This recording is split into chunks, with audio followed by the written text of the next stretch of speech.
un immense plaisir ce soir de nous retrouver donc dans la cité de Bafouilly pour un échange avec vous, mais aussi je pense que ce sera un message porté à tout le Burkina Faso. Nous sommes là ici particulièrement pour un événement symbolique qui est la pose de la première pierre d'un centre hospitalier, mais aussi et surtout pour prendre la température et les réalités de la région du Sud-Ouest. Il faut dire que nous avons voulu venir un peu plus tôt, mais les circonstances ne l'ont pas permis. Cette fois-ci encore, les ennemis de la nation ont voulu nous endeuiller au point peut-être de ne pas permettre ces rendez-vous. Ce qui a été le cas le week-end dernier d'une attaque d'envergure sans précédent que nous avons vécue au niveau de Djibo. Heureusement, la combativité des hommes qui y étaient et aussi les décisions importantes qui ont pu être prises a permis de mettre l'ennemi en déroute et nous permettre d'être là ici ce soir. Nous rendons hommage donc à tous ces combattants et c'est pour vous dire combien la lutte est rude et combien la bataille sera longue.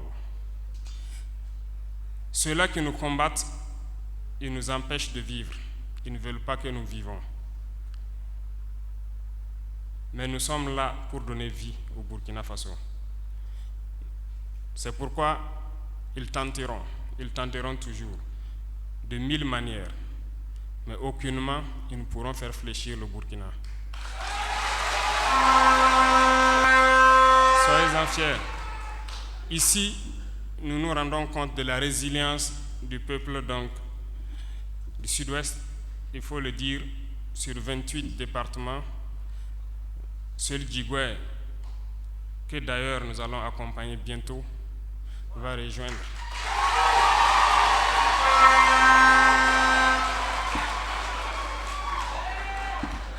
Parce que nous avons foi en vous et vous avez prouvé.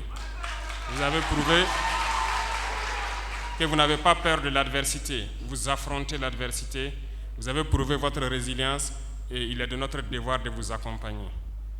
Et c'est ce pourquoi nous allons commencer par peut-être cet hôpital, mais beaucoup d'autres choses sont à venir. Cet hôpital que nous allons poser la première pierre demain, s'il plaît à Dieu, il faut le dire, nous souhaitons que Dieu nous permette de pouvoir aussi réaliser pareil dans plusieurs régions du Burkina Faso qui en ont besoin. Aujourd'hui, avec l'épidémie de la dengue, nous nous rendons compte que notre système sanitaire n'est pas à la hauteur. Que Dieu nous garde d'autres épidémies, mais il faut qu'on se prépare nous aussi. Parce que comme je le dis, le Burkina Faso est béni. Et je dirais que le Sud-Ouest ici, c'est plus qu'une bénédiction. En venant, nous avons tenu à venir par la route pour d'abord voir beaucoup de réalités. Et on a vu plus que ce qu'on voulait voir. La pluviométrie au Sud-Ouest est généralement au-delà de 1000 mm dans l'année. L'ensoleillement est plus de 12 heures dans la journée, sur toute l'année. Je pense que vous avez un vent moyen d'autour de 8 km/h. Donc, toutes les conditions sont réunies ici pour l'agriculture. La terre est fertile. Nous faisons la guerre, certes, mais le volet économique, on va en parler aussi. Nous sommes en train de mettre en place un système à travers les chargés de mission des points focaux et les covettes qui seront installés. Ça peut prendre du temps, ça paraît, mais c'est un processus qui permet de mettre dans la tête des gens tout ce dont ils sont capables, mais ils ignorent eux-mêmes. Ici, la pluviométrie est bonne, la terre est bonne. En plus de l'agriculture, le sous-sol est bon. Qu'est-ce qu'on demande de plus à Dieu? Il nous a tout donné. Le reste, c'est à nous de travailler. Et nous sommes là pour éveiller la conscience aussi. Il faut que les Burkinabés se rendent compte de ce que nous avons comme potentialité. Tout est possible au Burkina. J'ai vu beaucoup de bas-fonds non aménagés, non exploités. Et je crois que la saison prochaine, nous ferons tout pour aménager beaucoup et exploiter beaucoup plus. On va mettre le ministère de l'Agriculture sur le coup, parce qu'il n'y a pas de raison qu'on nous ayons ces bas-fonds-là ici et que nous importons par exemple le riz. Nous devons pouvoir produire et que l'argent de l'or qui est sur votre sol là serve à construire des routes, des hôpitaux un peu partout au Burkina, au lieu que d'aller payer le riz, l'huile et autres choses à l'extérieur. Nous pouvons produire tout sur place. L'autre jour, j'ai changé avec un opérateur qui a fait un test de culture de tournesol au Burkina.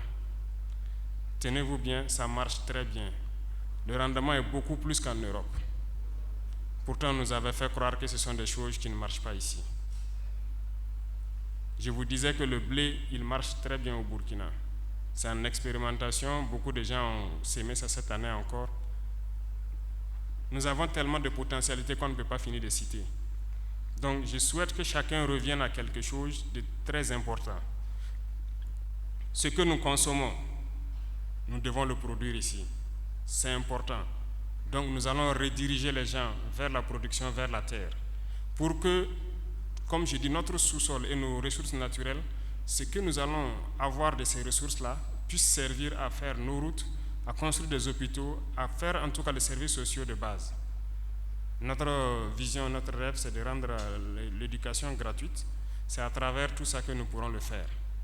Donc, je sais qu'il y a beaucoup de défis dans la région, il y a beaucoup de choses à faire, mais nous échangerons et je pense que j'apprendrai plus dans les échanges que si c'est moi je dois vous parler.